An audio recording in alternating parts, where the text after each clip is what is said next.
Hey guys, when you get into Seesaw this week, this is what you're going to look at right here. I have a list of directions.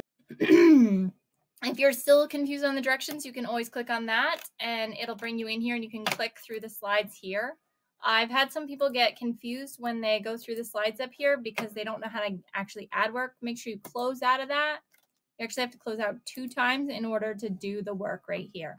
So when you get to this page, it's going to say, click here to watch Miss Katie explain how to use the characteristics of art to abstract your animal drawing. We're using the animal drawing from last week, okay?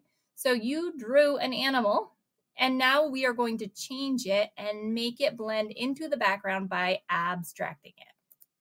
We're using colors and lines to make it blend into the background. So you're going to click right on that link. So when here, the 2 little circles, voila, which is going to bring you to this page. Our target is, I can use Wonder to look at my animal's skin in a new way and abstract my animal into its background using colors, lines, shapes, texture, and value. All right, so you're going to make a plan. How will you make your animal abstract? You're going to use the colors, values, lines, texture, and shapes to create new skin for your animal. Reflect, explain what characteristics of art you use to create your animal. So, abstract. Abstract art is a modern art which does not represent images of everyday life or everyday world.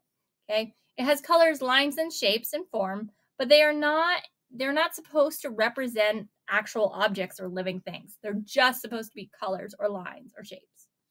Okay? So I would love it if you clicked right here on this button to listen to the story.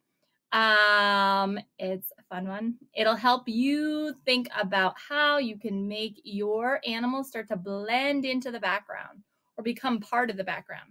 So this fox right here by Franz Marc, see how the ears start to blend right into that color in the background. So this is a picture from the story. And I want you to think about your animal melting into your background of your paper, right? So just like the girl with the stripes started to melt right into the background or right into the walls of her bedroom. All right, find your drawing from last week. Here's mine. Now, you need to draw at least 12 different lines. So they can be curved, vertical, zigzag. Make them go across your animal so that there's lots of new shapes or new areas where you're going to be able to add color.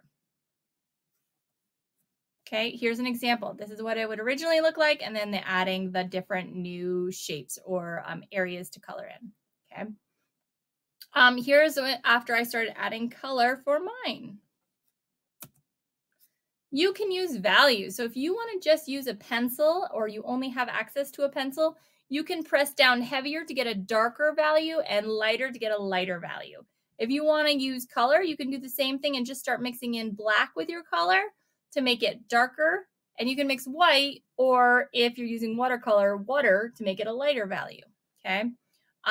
In mine, I combined a lot of different materials. I use crayons, colored pencils, markers, and watercolor paint, just so I could get lots of different values or different colors in my picture.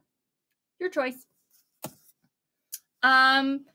If you want to use all different colors, great. If you want to do different colors and also add in different patterns, great. This horse starts to blend into the background. It looks almost like hair, but then all of a sudden it becomes part of the background back here, and I don't know if this is part of the horse or not. You can use any kinds of lines you want. I just like this picture because I like the way it looks all fragmented. And they didn't use much texture on the belly, but then they used a lot of texture on the wing. This is an example of a grayscale, or they used only like pencil or black and white and different values of that. And they broke just the tail into different shapes. You can do that as well. I just need part of your animal at least abstracted. I also thought this was pretty cool, using realistic colors on part and then abstracting the other.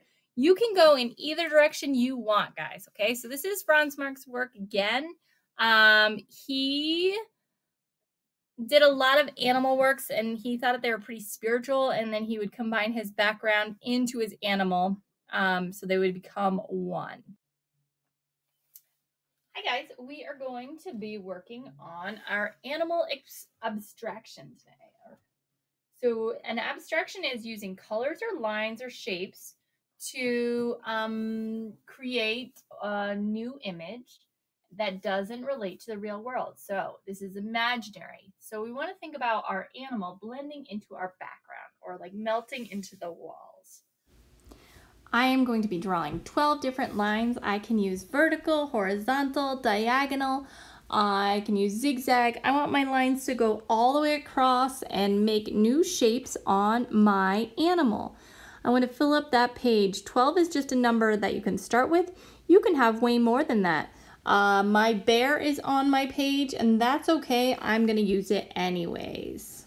So this one I'm going to use different tones or values of color. I'm going to choose to use colored pencils, crayons, markers. I'm going to use them all.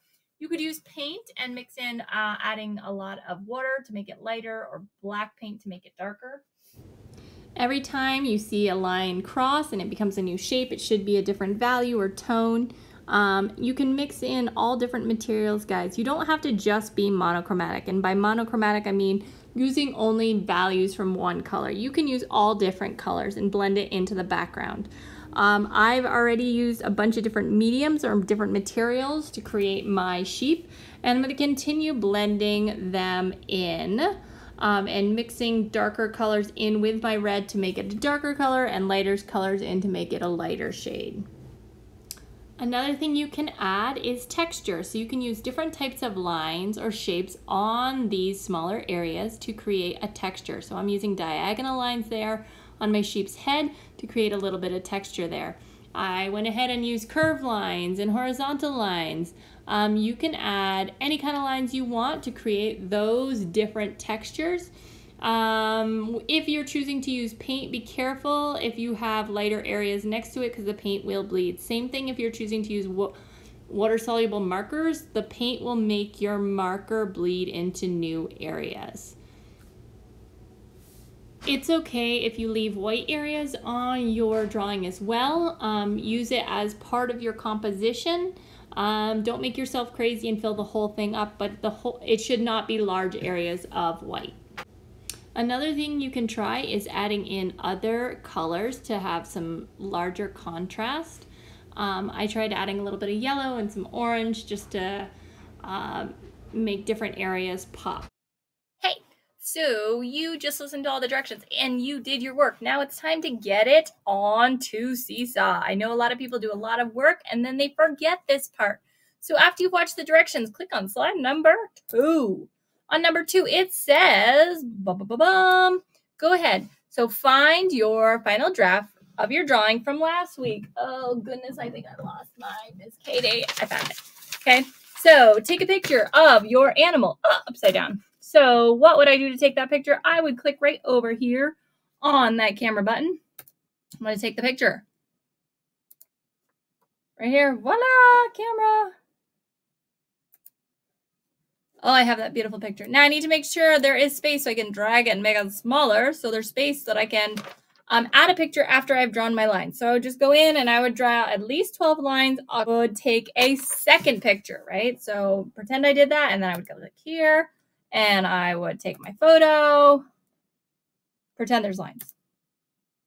And then again, I would shrink it down so Miss Katie could see it, okay? So I have 2 pictures now. I have my first picture. I have my picture with my line. So this is my plan. This is where I'm going. This is how I'm going to make my animal abstract.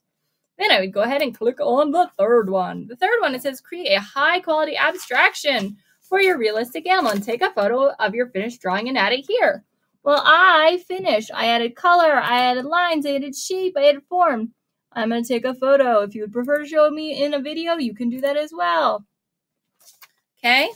Then I go ahead and I click on the next slide down. Okay, I have given you a word bank. Here are your characteristics of art. We've been talking about these for years, okay? They're the words that make up your artwork, right? So these are how we talk about the way you created it or different aspects of your art or pieces of your art, okay? So you're going to go ahead and take that microphone button right there and click record. If you would prefer doing a video, some of you have had a lot of fun making videos for me. Go for it. So you're going to click it and tell me, okay, do you like it? What did you change on your final? Okay. Does it look truly finished? Is it high quality work? And what characteristics of art did you use to make your abstracted work? Okay. Those are the words you're trying to use in your artwork right over there. After you have recorded yourself, do not forget to click that green little button. Otherwise, it disappears.